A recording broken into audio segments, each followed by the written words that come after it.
Alors voilà, notre prochain invité, il est avec nous jusqu'à la fin de l'émission. José Soucy a accepté de nous laisser la place pour qu'on prenne le temps de jaser jusqu'à la fin parce qu'il y a beaucoup de dossiers. Monsieur le maire, bonjour. Bonjour. Comment ça va? Ça va bien? Occupé, ça a l'air? Oui, bien, on a quelques beaux dossiers à faire, à réaliser. Puis, je participe activement là, pour l'atteinte de ces objectifs-là qu'on se donne en termes de communauté. L'agenda est très chargé parce que... Oui, bien, il faut comprendre que moi, mon rôle comme maire, c'est de faire de la représentation, hein, d'être à l'extérieur de ma ville pour parler de ma ville et puis faire rayonner ma ville. Alors, c'est la raison pour laquelle je suis souvent à l'extérieur. Comme la semaine dernière, j'étais à Saint-Donat. Et Saint-Donat, c'est Saint-Donat dans le coin là, du Mont-Tremblant. Oui, c'est assez loin. Un bon bout d'ici. Oui, c'était un bon bout d'ici. Il y avait le 3e rendez-vous économique à Saint-Donat. Puis, on m'avait invité à aller parler justement du développement économique, comment Montmagny s'est relevé de la fermeture de Whirlpool, quelles ont été les mesures qui ont été mises de l'avant pour faire en sorte que Montmagny ressorte des cendres de cette perte de 600 emplois, la fermeture de Whirlpool. Donc, j'ai eu l'occasion de côtoyer le maire de la Gaspésie et puis aussi le maire de Drummondville, lesquelles villes ont vécu aussi des fermetures d'entreprises importantes. Et moi, j'avais à donner le compte-rendu des efforts que les maires qui m'ont précédé et les conseils qui m'ont précédé, les efforts qui ont été mis de l'avant pour relancer l'économie, puis donner cette fierté-là à nos entreprises. On avait toujours l'inquiétude, moi étant jeune, ayant un père dans le monde des affaires, dans le commerce de détail, c'était toujours une inquiétude qu'on avait avec Whirlpool. Et pourtant, aujourd'hui, parce que ça fait tout de même 15 ans que c'est fermé, on s'est bien relevé parce qu'on a quand même de belles entreprises. Absolument. Montmagny a passé au travers de ça. Absolument. Aujourd'hui, ça a peut-être permis, parce que c'était une grande entreprise, une GE, comme on dit, et ça a permis peut-être à beaucoup de PME de prendre la place. Et pourtant, aujourd'hui, on a moins de 3 de chômage dans la région, donc on s'en est bien sorti. Oui. On a des belles entreprises qui ont pris la relève, et puis, justement, la semaine dernière, pardon, on parlait du problème de main-d'œuvre, et puis on avait un spécialiste en démographie, M. Pierre Bernier, qui démontrait que dans la région de Lanaudière, il vivait les mêmes problèmes de main-d'œuvre que nous, et il nous faisait visualiser la problématique réelle du fait que présentement, on vit en 2019 une réelle pénurie de main-d'œuvre. On a 29 ans qui sont disponibles pour remplacer 10, 64 ans et plus qui partent à la retraite. Alors, on a déjà un négatif important et puis plus aussi d'autres situations particulières. Alors, il nous faisait comprendre que la réalité est là, tout le monde le sait, tout le monde vit un problème de main-d'œuvre. Maintenant, comment faire pour se relever de cette problématique-là?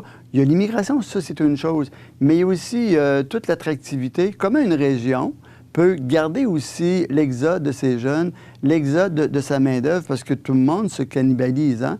Et puis, nous aussi, on vit la même chose. On a des jeunes qui partent de chez nous, qui vont travailler à Lévis, qui vont travailler à Québec, qui paient du transport, et qu'en bout de ligne, ils travaillent dans des entreprises qui donnent même parfois pas le même niveau de salaire qu'on a ici et même pas les mêmes conditions de travail parce qu'ils ne savent pas qu'est-ce qu'on offre comme emploi.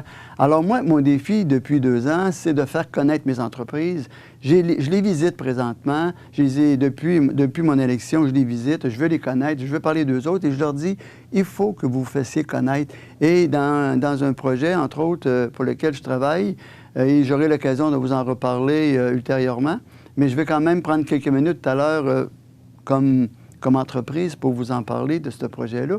C'est qu'ils nous disent, oui, c'est vrai qu'on n'est pas connus. C'est vrai, on a des entreprises qui ont pignon sur rue à l'international, qui font affaire avec... On a des beaux fleurons, oui. Mais les gens ne savent pas qu'est-ce qui se passe, c'est quoi les conditions de travail, c'est quoi la qualité de travail, les conditions de vie que ces gens-là vivent chez nous, et puis c'est quoi les belles opportunités et les salaires qui vont avec. Alors, moi, là, mon défi, c'est de faire connaître ces entreprises-là et de trouver des moyens pour qu'eux participent à des démarches pour que les employés même qui travaillent dans l'entreprise disent à des amis, « Hey, viens travailler chez nous. On a des belles conditions de travail, on a des facilités pour faire en sorte que c'est agréable. Il n'y a pas juste le salaire, mais il y a l'atmosphère, il y a les conditions qui sont hors de l'ordinaire dans certains cas. » Mais c'est pas juste ça. On regardait tout à l'heure, on a une vue magnifique ici qu'on monte à l'écran à l'occasion dans nos studios, mais on parlait comment c'est beau, Montmagny. Oui. C'est pour élever des enfants, élever une famille.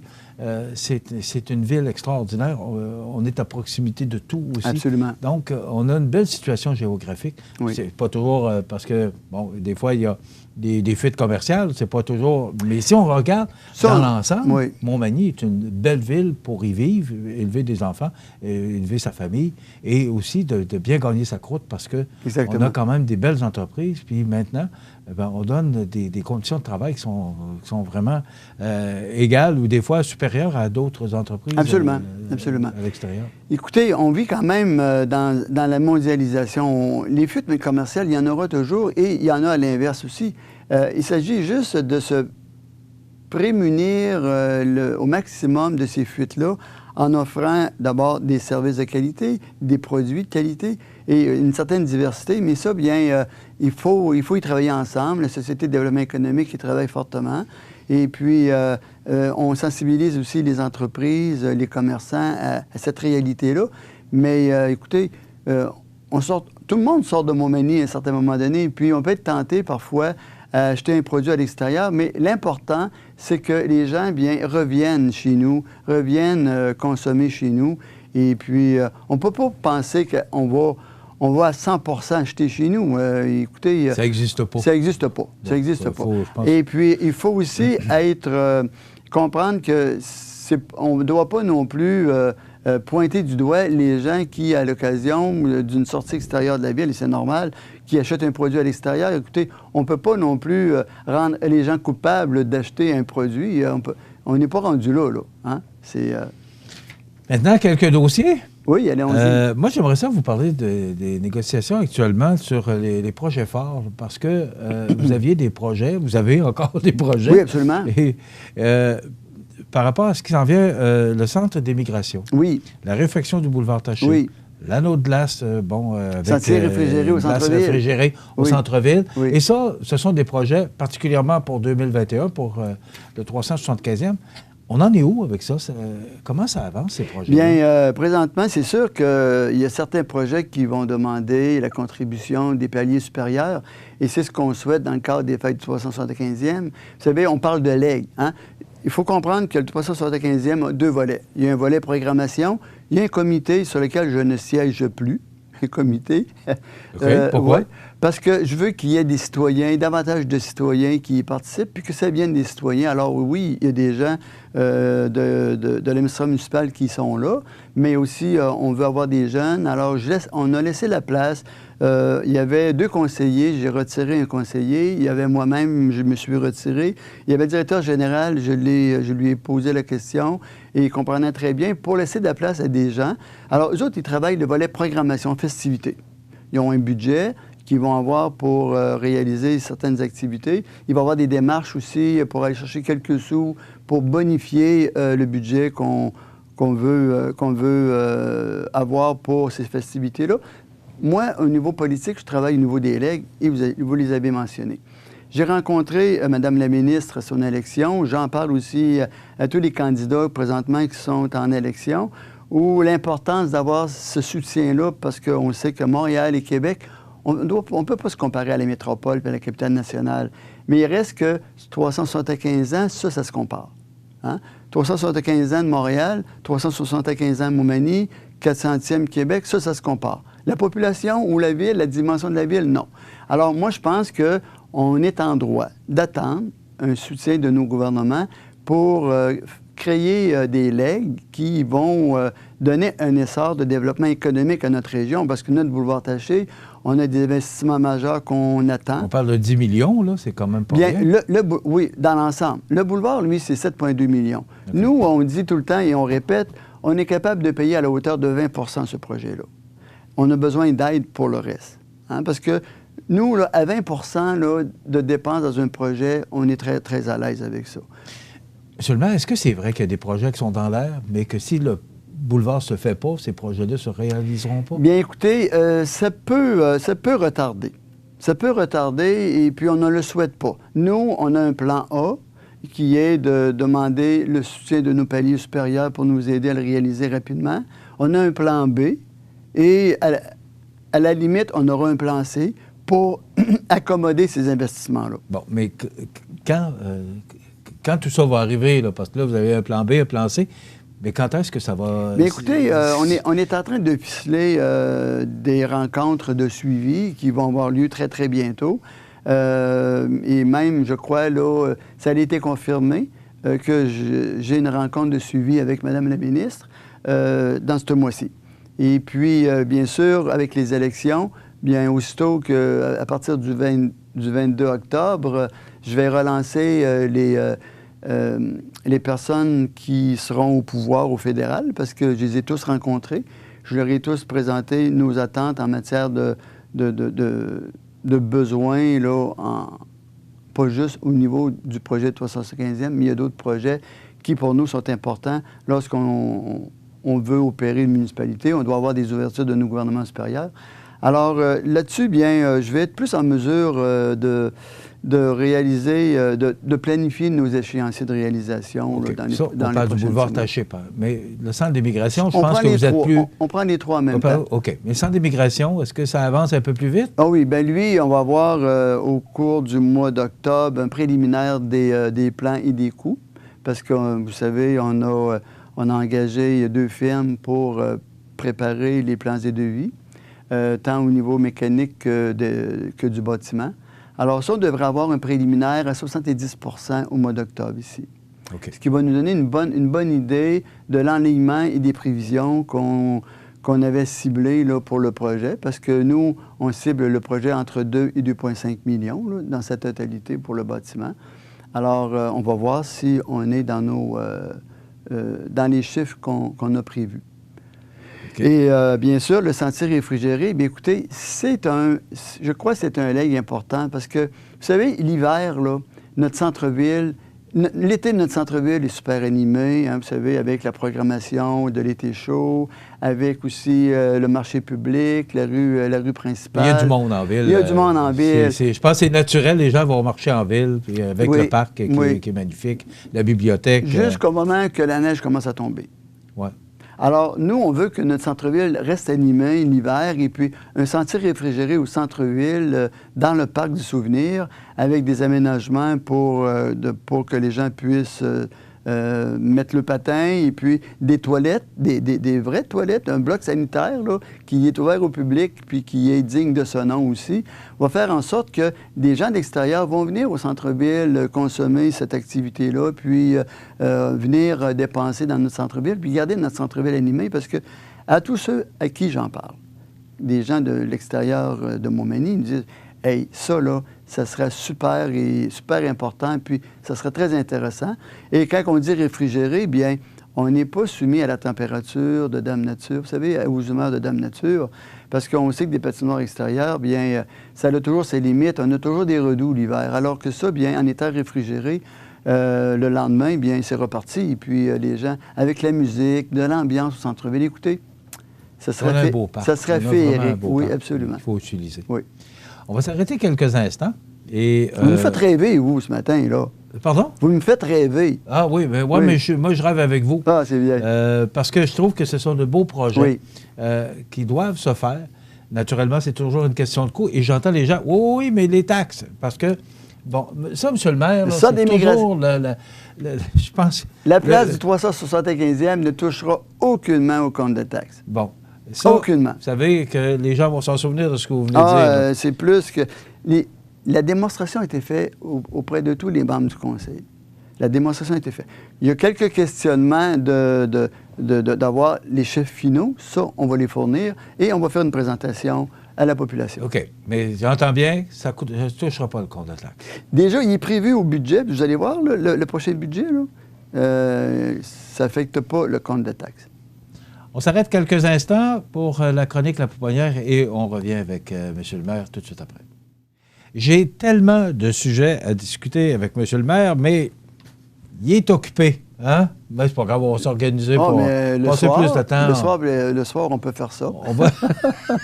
Une émission spéciale. On va demander à Cogeco de pouvoir nous permettre de le faire. Rapidement, le coût du loyer de l'Everest a été abaissé de 90 pour la Chambre des joueurs. On payait 5 000, maintenant ils vont payer 500 Les bandes, vous aviez un retour sur les commandites de 5 Ça a été aboli. Ça va être maintenant, ça va aller aux 3 équipes. Pourquoi avoir pris cette décision? Bien, en fait, il était venu nous rencontrer parce que c'est sûr que la première année, c'est toujours difficile d'implanter un club et aussi toute la distance qu'il y a à parcourir. Et on comprenait qu'on avait peut-être un effort à faire, mais on ne voulait pas le faire au niveau de tout ce qui touche la gestion de l'aréna. On voulait plus regarder comment on pouvait s'en sortir de l'argent, comment on pouvait les accommoder. Et puis, c'était sur ces 2 points-là qu'on a réalisé qu'on pouvait... Parce qu'au niveau d'un loyer, on s'était entendu avec des investissements qu'on avait faits là, pour aller chercher un petit retour sur ces investissements-là. Mais il faut comprendre que c'est là pour toute la population, là, les investissements qu'on a faits. Donc, on s'est dit, bien, on va garder quand même un loyer minimum. Alors ça, bien, ça va leur permettre en totalité d'alléger leur fardeau financier d'environ 7 000 $. Et puis, tant mieux si ça les aide, parce que vous savez, 14 jeunes cégepiens de nouveau à Montmagny, parce qu'on est club junior 3A, c'est des retombées économiques importantes. Alors, en contrepartie, là, on a un retour sur l'investissement, même si on allège. Et puis, en fait, on ne sort pas d'argent, c'est ça qui est important. Parce que ces jeunes-là travaillent aussi dans les Absolument, entreprises. Absolument, c'est qu'on a eu l'occasion de rencontrer des représentants d'entreprises qui ont accompagné les administrateurs du junior. Ils nous disaient, nous, là, on prend cette main-d'œuvre-là, on a des jeunes qui viennent travailler chez nous, qui nous dépannent. Voyez-vous, alors ça donne une autre dimension, et puis on a besoin de main-d'œuvre. Alors, donnons-nous donc tous les moyens, payons donc cette ouverture-là, d'aider les gens, et puis dans la mesure où c'est équitable pour tout le monde. Est-ce que la Ville donne d'autres argents à l'équipe? C'est la seule source de financement ou le seul moyen de financement? Oui. Oui, on donne pas d'aide financière. Il n'y a pas de subvention, comme ça avait été le cas dans le temps des Sentinelles, là. L'entente, c'était de faire des aménagements pour qu'ils puissent occuper de façon décente les endroits de l'aréna pour la Chambre des joueurs. Et puis, c'était ça notre engagement. Maintenant, eh bien, on avait établi un loyer, mais c'est ça, on a revu... D'abord, notre préoccupation, c'était de ne pas sortir d'argent et puis de ne pas toucher à toute la réforme là, de location de temps de glace, parce que il faut avoir une certaine équité avec tout le monde là-dessus. Je veux absolument qu'on parle de l'entente intervenue entre le gouvernement du Québec et l'UMQ. Oui. Qui devrait mettre ou qui mettra, je ne sais pas quel verbe on doit utiliser, 200 000 $ dans les coffres de la Ville par année pendant 5 ans. Oui, bien ça, c'est la croissance. Là, finalement... Expliquez-nous un peu là, la décision qui a été prise, parce qu'on avait dans le temps, j'en reviens pas, moi, 700 000 par année. Bien, en 2014 et en 2015, les gouvernements de l'époque, le gouvernement péquiste et le gouvernement libéral par la suite, il y avait retouché le pacte fiscal. Ce qui fait qu'il avait coupé des retours de TVQ, il avait diminué... les enlieux de taxes, ce qui a fait en sorte que sur ces deux années-là, on a eu un manque à gagner indirectement là, dans nos coffres là, pour nos opérations d'environ 641 000 $. Mais si, depuis ces années-là, on les met, là, on les indexe au coût de la vie, ça représente 750 000 qu'on n'a pas dans notre budget d'opération. Par année? Par année. C'est de l'argent. Bien oui, et puis c'est pour ça que... Et puis, à l'époque, bien, on avait décidé de ne pas refiler cette facture-là aux citoyens, parce que ça représente 8 % de taxes de plus. Alors, on a compressé, et puis c'est devenu de plus en plus difficile parce que le coût de la vie, on le subit. Alors, les 3 dernières années, on est allé chercher des sous dans notre surplus accumulé pour équilibrer notre budget, qu'on rembourse, oui, mais ces sous-là ne sont pas disponibles pour des projets. Et depuis 2 ans, bien, au lieu de prendre 500 000 pour équilibrer notre budget, on est descendu à 400 000. Et puis, cette année, on va probablement devoir prendre encore un 300 000, de sorte que avec toutes les réformes qu'on fait au niveau de la gestion de nos ressources, la gestion des dépenses, et puis avec ce qui va probablement entrer de plus dans nos coffres à chaque année, là, avec la croissance de 1 point de TVQ, bien, on s'attend à ce qu'en 2021-2022, bien, on n'est plus là, à faire cette démarche-là de prendre des sous dans notre surplus pour équilibrer notre budget. C'est ce qu'on vise. Alors, le nouveau pacte fiscal, ce qu'il y a comme nouveauté, ils ont réintroduit parce que nous, on s'attendait d'avoir 1 point de TVQ, là. C'est 1 700 000 c'est pas ça qu'on a, là, qui va être réparti, là. Alors, ils ont accepté de nous donner la croissance d'1 point de TVQ. Alors, plus les gens vont consommer, bien, plus la croissance d'1 point de TVQ va donner des sous. C'est cet argent-là qu'on va avoir. Cette année... Donc, 200 000, c'est pas assuré, là. Ça peut être 190 000, ça peut être 210. Oui, puis ça peut augmenter aussi. Cette année, en 2021, bien, on a comme un bonus. Un bonus de 70 millions qui va être donné aux municipalités. Ça représente 21 per capita, par habitant que ça va nous donner. Donc, en 2021, ce bonus-là va nous apporter environ 228 000 là, dans nos coffres. Mais il manque encore 500 000 là. Oui.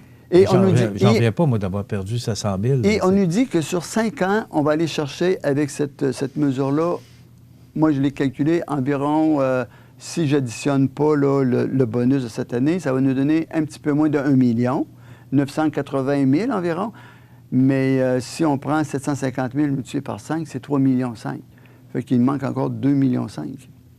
Qu'on ne peut pas récupérer. Ben non, c'est 2,5 millions qu'on doit gérer en perte de revenus pour vous donner autant de services, sinon plus. Vous savez, ça devient compliqué, gérer une ville, avec toutes les obligations que le gouvernement nous impose quand on pense à la gestion de l'eau potable, quand on pense à toutes ces mesures de matières résiduelles. Vous savez, on va avoir des bacs bruns, là. Il ne faut pas être cadeau avec ça, là, quand ils nous imposent d'avoir une meilleure gestion de nos déchets, quand ils nous imposent d'avoir une meilleure gestion de notre environnement. C'est correct, mais on n'a jamais les sous qui vont avec. C'est quand même beaucoup d'argent. Là, vous m'avez dit de vous dire ça. Et là, on s'attend à un beau budget, là, avec un beau... C'est un beau cadeau, c'est un beau... Bon, on va le prendre, le 200 000. Là. Oui, c'est sûr qu'il y a un manque à gagner de 500, oui, mais quand même, on va le prendre. Oui, c'est sûr que nous, on essaie de toujours minimiser, puis on ne peut pas aller en bas du coût de la vie, c'est impossible. Si on fait ça, là, vous comprenez que là, on coupe, là. C'est certain. J'aurais tellement eu de choses à discuter, le 50e anniversaire du Centre Normandie, les nouveaux résidents, le site Internet, mais on va vous recevoir prochainement. Oui. On doit s'arrêter là. Oui. Monsieur le maire, merci beaucoup d'avoir été avec nous. Ça me fait plaisir. C'est toujours un plaisir de vous avoir avec nous. Puis d'informer la population, il n'y a rien de mieux, comme on dit, c'est de se parler, c'est de s'informer. Merci. Bonjour à vous. Alors, ça complète notre émission pour aujourd'hui.